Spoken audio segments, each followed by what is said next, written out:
Now, welcome back student. I hope you understand the question that we leave it in the last video. There when you put up the values, you see that this common intersection is added in 3 times. So we have to subtract it only once. So when we subtract it 3 times, so we must add it 2 times so that it will be subtracted only once. So we put up the values. Union we find out in the first part. Put up the values of all these. This gives us the answer is 30. So 30 people read exactly one newspaper HTRI. So with the practical problems of question number 13, 14 and 16 of miscellaneous exercise you can do yourself. And question number 1 also you can do yourself of miscellaneous exercise. We will start the miscellaneous exercise 1 with question number 2. Question number 2. In each of the following, determine whether the statement is true or false. If it is true, then prove it, and if it is false, then give an example. Remember, for this whole exercise, we have to follow this rule. If the statement is true, we always prove it by taking a journal element, and if it is a false, then simple we give an example to show that the statement is false. Now come to the first part. If X belongs to A and A belongs to B, then X belongs to B. This is the question. We have to state whether this is true or false. This statement is false. So because this is false, we have to simple give the example, and we take the simple and smaller example. So we take the set A with only one element as 1. We want to easier our calculation and the step that to explain our reason. So we take only one element. You can take more than one element also, but it is better if we take the smaller set as the example. So take set A is equal to set 1. So, and the second condition is set A belongs to B. So we will take the set B as it have two elements, set 1 and one extra element 2. Then you see 1 belongs to A belongs to B. A is the set 1. So that's why I write here set 1, set B consists of element set 1 and 2. Clear? So from here 1 belongs to A and you see A belongs to B, but 1 does not belongs to B. Set 1 belongs to B, but element 1 does not belongs to B. That's why this statement is false. Second part, if A is a subset of B and B belongs to C, then set A belongs to C. This statement is also false. Again we take set A is consist of only one element 1. A is a subset of B, so we take B as 1, 2. So A is a subset of B. Now second condition is B belongs to C. These two conditions are given to us. We have to prove the third one. B belongs to C. So we take the set C as set B means set 1, 2 and one more element 3. then our given condition are satisfied. A is a subset of B and set B belongs to C. But here you see A. A means set 1. Set 1 does not belongs to C. Set 1 too belongs to C, but set 1 does not belongs to C. That's why this statement is false. Third part, if A is a subset of B and B is a subset of C, then A is a subset of C. This is true. So whenever it is true, we have to take a general element. We will not take here example 1, 2, 3. We will not take. We take general element. Suppose X is any element of A. Now since X belongs to A is a subset of B. So every element of A is also an element of B. So this implies X belongs to B. Now B is a subset of C. So this implies every element of B is also an element of C, means X belongs to C. So we have every element of A is also an element of C. So this implies A is a subset of C. So this implies this statement is true. Come to the fourth part. Fourth part is if A is not a subset of B and B is not a subset of C, then A is also not a subset of C. Third is subset and fourth part is not a subset. So when it is not a subset, then this statement is false. So here we take A is equal to 1, 2. Suppose it takes two element 1, 2. A is not a subset of B. So we take some other elements. Except 1, 2, we take set B as 3, 4. Then A is not a subset of B. It also given as B is not a subset of C.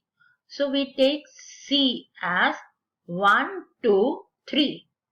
1, 2, 3. So 4 does not belongs to C. So this implies B is not a subset of C. So both the given condition are satisfied. Now we have to show whether A is a subset of C or not. We see here 1, 2 belongs to C. So it means A is a subset of C. Okay? So that's why this statement is false. Because here we have, and the result is does not subset of C, but we get A is a subset of C. Fifth, if X belongs to A and A is not a subset of B, then X belongs to B. This statement is also false. X is any element. A is not a subset of B. So we take same example. Set A is 1, 2 and B as 3, 4. And X we consider as 1. 1 belongs to A and 1 A is not a subset of B. Both the given condition are satisfied.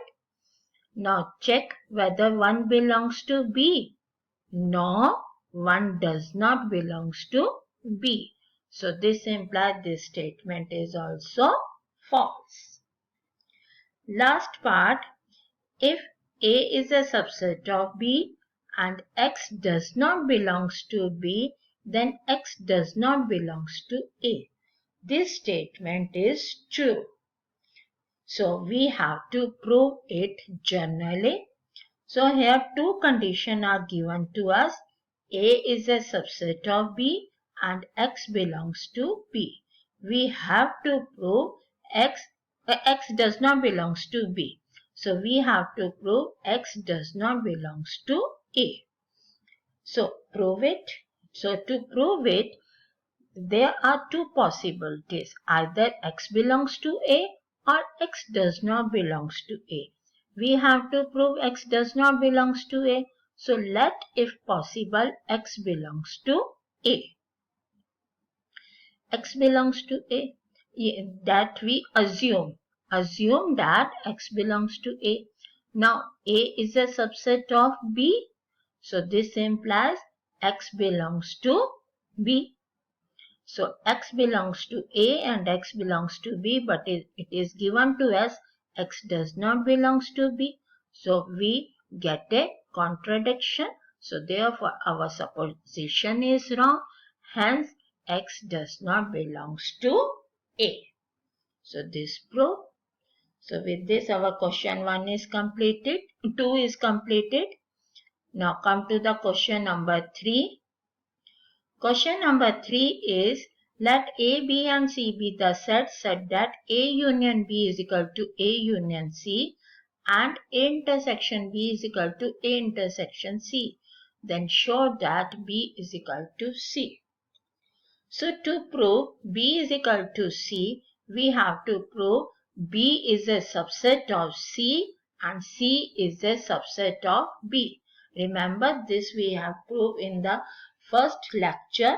To show that the two sets are equal, we have to prove that each one is a subset of the other.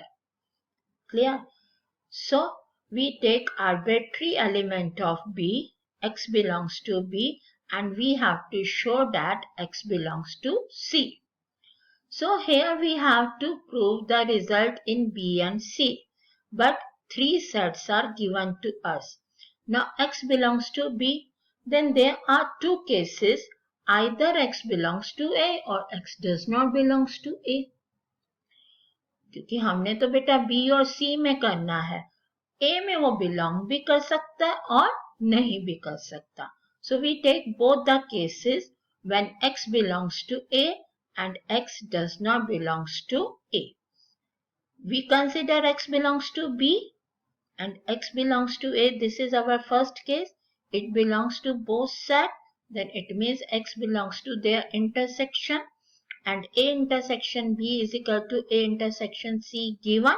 So it means X belongs to A and X belongs to C. So this implies X belongs to C. So every element of B is in C. So B is a subset of C. Case 2, when X does not belongs to A, but X belongs to B. When it is belongs to B and not belongs to A, then it means it belongs to their union, because union means either in A or in B. But A union B is given to us equal to A union C. So this implies either X belongs to A or X belongs to C, but X does not belongs to A. So this implies X belongs to C. So here again every element of B is also in C. So it means B is a subset of C. It is true in both the cases. Now conversely we take arbitrary element of C. So we have to see every element of C is also in B.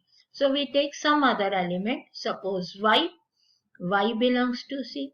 Then again there are two cases, either Y belongs to A or Y does not belongs to A. Same, if Y belongs to A and Y belongs to C, then it means it belongs to their intersection, and A intersection C is equal to A intersection B. So this implies Y belongs to A and Y belongs to B, but Y belongs to A already, so it means Y belongs to B. So C, every element of C is in B, so C is a subset of B. Second case, Y does not belongs to A and Y belongs to C, then it means it belongs to their union. Same step that's we done earlier. That there we do with B and now with C. So A union C given to us equal to A union B. So this implies either Y belongs to A or Y belongs to B, but Y does not belongs to A. This implies Y belongs to B. So every element of C is in B. So therefore C is a subset of B. So in both C is a subset of B. So from these two conditions,